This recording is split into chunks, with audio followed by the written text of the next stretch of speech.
But yeah, that's the entire problem with all of Doctor Who, is that there's no point. There's no end in sight, therefore we don't care about the characters because nothing bad can happen to them. It's like a soap opera. It just never ends, and that's not a great way to do a story. Like, I know people like give me shit for liking Dragon Ball Z, and they're like, well, Dragon Ball Z doesn't end, and I'm like, yeah, but the big thing with Dragon Ball Z that I like, compared to almost any other thing, is that Dragon Ball Z is like the one show that I've seen where, other than like Battlestar Galactica, the reboot of Battlestar Galactica, where characters actually have babies, and then those babies grow up and become characters. It's the only show I can think of that does that, and I'm like, the only other franchise I can think of that is Dragonlance. Like, really? Because even Game of Thrones, like, you know, lineage and parentage is important, but you never see a character from birth.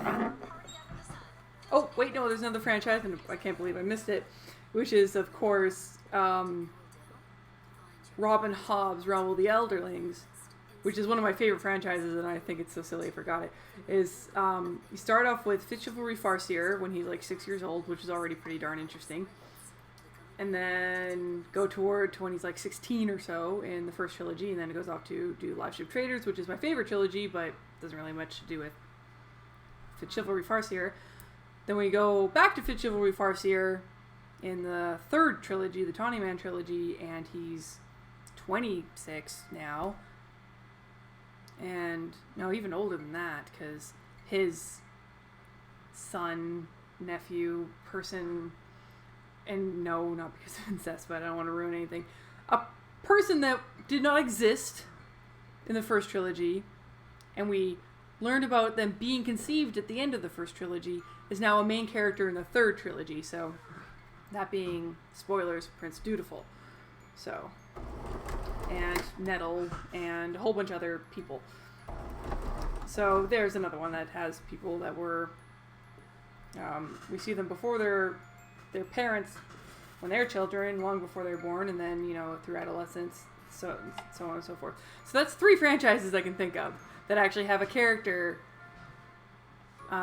showing them, like, in a normal timeline, because Doctor Who is weird, where they, you know, show the main character, and then the main character has the baby, and then the baby becomes a main character after they're, you know, older. So it's like Dragon Ball Z, Dragonlance, and the Realm of the Elderlings, which is, oddly enough, all about dragons. So, apparently, dragons are important to plots involving children, is, I guess, the point of that whole tirade. So, my favorite Doctor, the 9th, was due to the Bad Wolf story. I cannot remember how it goes. Enlighten me. But first, I gotta show you something that I'm sure you would really appreciate if you like the whole Bad Wolf thing. No, don't rip.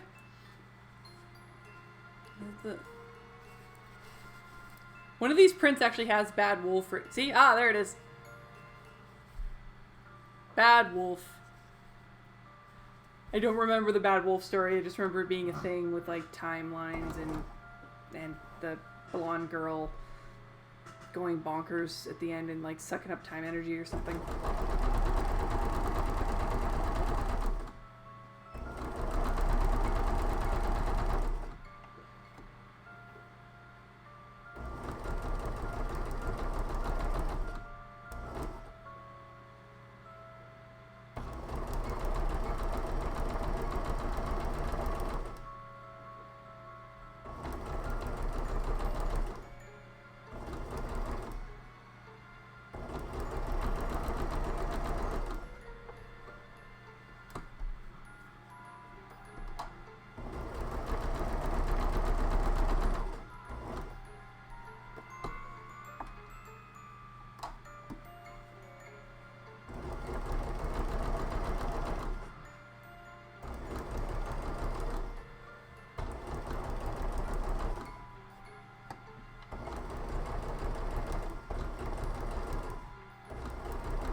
did this one wrong.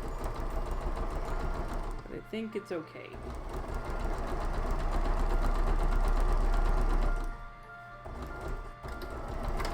Well, we'll just see.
Actually, another one that kind of maybe would be Dragon Age. But Kieran's only like 10 years old in the third game, so I'm not sure if that counts. And he's kind of main. But I'm not sure if he'll ever be a protagonist. Like, oh my gosh, that would be so cool though in Dragon Age 4 if Kieran was a main character. Oh, that'd be great. I'd love that.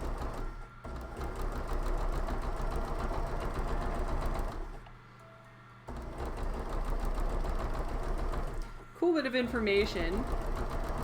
Kieran, who I was so sure they're going to name him Mordred, because, I mean, come on. King Alistair and the Witch Morrigan. It's obviously King Arthur and Morgana. Just, you know, the Irish versions of those names.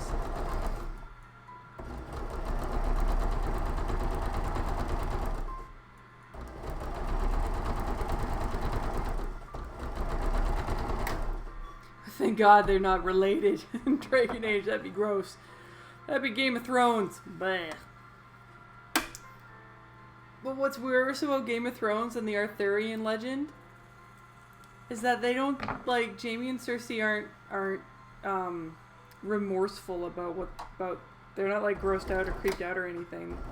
Well, Jaime, I don't know about Jaime. Jaime's weird. In the books, Jaime's so much better written than he is on the show. Because he seems like, after he's away from Cersei for long enough, and after he has his hand chopped off, so essentially what happens is that he's, you know, away from Cersei, and has his hand chopped off. And so when Cersei sees him, she's like horrified and thinks he's like grotesque because he's maimed. And that's just, you know, wrong, but Cersei's all kinds of wrong. Come on, you can tell. Her name's Cersei. Just look at Greek mythology about who Cersei was and you'll understand.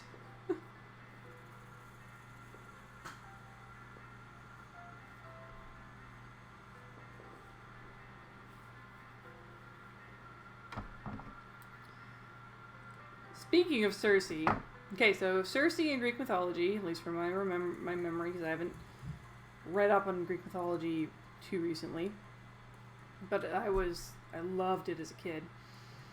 Cersei was a witch who lived on an island and would lure men and turn them into animals, namely pigs. Odysseus, after his battle at Troy, because he was part of the Iliad, or, you know, the whole the Trojan War, had to try and find his way home, and that was the Odyssey, and it took him 10, 12 years. And one of the islands he came upon was Circe's island that was protected by a Cyclops. And if you know anything about Cyclopses, in Greek mythology. They were the first children of the earth goddess Gaia.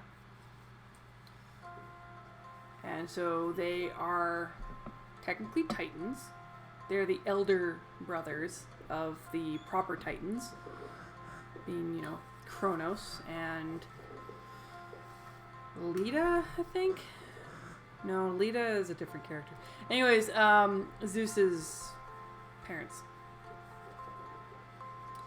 Anyways, so they're crazy strong, they're crazy old. And in Greek mythology, the older you are, the stronger and more important. It's kind of like vampires. The older you are, the stronger you are. Kind of cut them funny. So, they defeat this Cyclops because this is like the first island they've been seen in a long time, and they're like, we need to land. It's got fresh water and fresh pigs. Of course, they don't know what the pigs are when they first get there. And so it's basically this little pocket of paradise.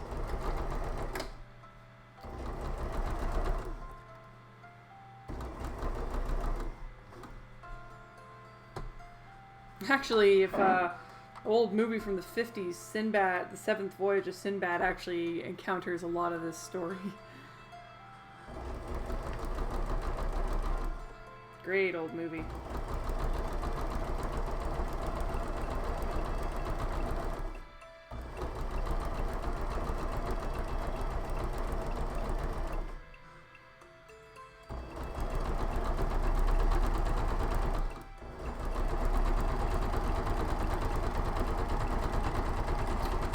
So, Circe, the witch,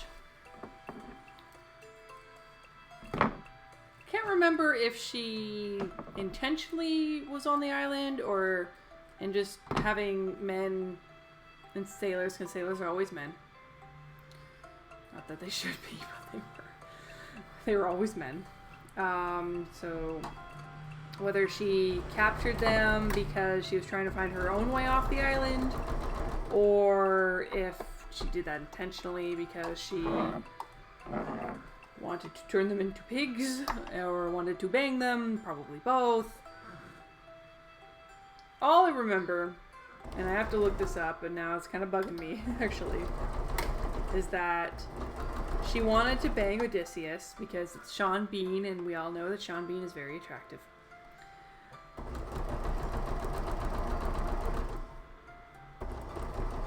And he said, no, I am staying faithful to my wife. So that's another one where it's not always the same whether he does stay faithful to his wife or not. The important point is that he's trying to get home to his wife and son, because he's the king of his country. The Odyssey's great. I really wish that they continued and turned they like kept the characters from Troy and used them in the Odyssey, because that would have been great.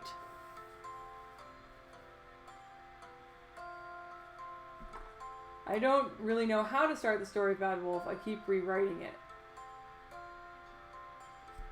Is that a reference to how the story goes?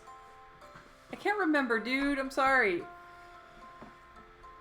I'm not a good Doctor Who nerd. Hell, I can talk circles around you about Star Wars, but Doctor Who, I'm just kind of like, meh?